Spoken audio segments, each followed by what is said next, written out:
Hello, good morning. तर कुणाकुणाची सकाळच्या कामांची सुरुवात अशी चहा घेऊन होते.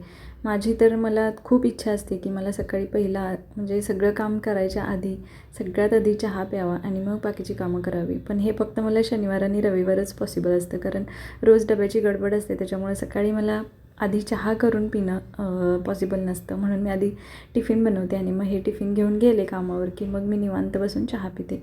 तर आज शनिवार होता म्हणून मग सकाळी उठले आणि आवरून फ्रेश होऊन आधी म्हटलं चहा ठेवूया.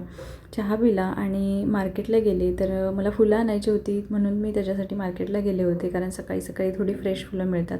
तर इथे बघा मस्त फुलं घेऊन आली, सगळी पॅक करून ठेवली. फुलांसोबत फळं देखील आणली होती, तीसुद्धा व्यवस्थित ठेवून दिली. आता रोज सकाळी आम्ही ब्रश करताना बघून भावातला पण ब्रश करायची इच्छा होते आणि तो आमचा ब्रश मागत असतो, म्हणून त्याच्यासाठी सुद्धा ब्रश घेतला. नंतर नाश्त्याची तयारी केली आणि नाश्ता बनवला. तर आज पावभाजी बनवली होती, त्याचा देखील मी व्हिडिओ पोस्ट केलेला आहे, नक्की तिथे जाऊन बघा. आता नाश्ता दुपारच्या जेवणाच्या टायमिंगला झाल्यावर मग जेवणाची काय गरज हो, म्हणून मग दुपारचं जेवण काय आमचं झालंच नाही. आम्ही नाश्ताच दुपारी केला.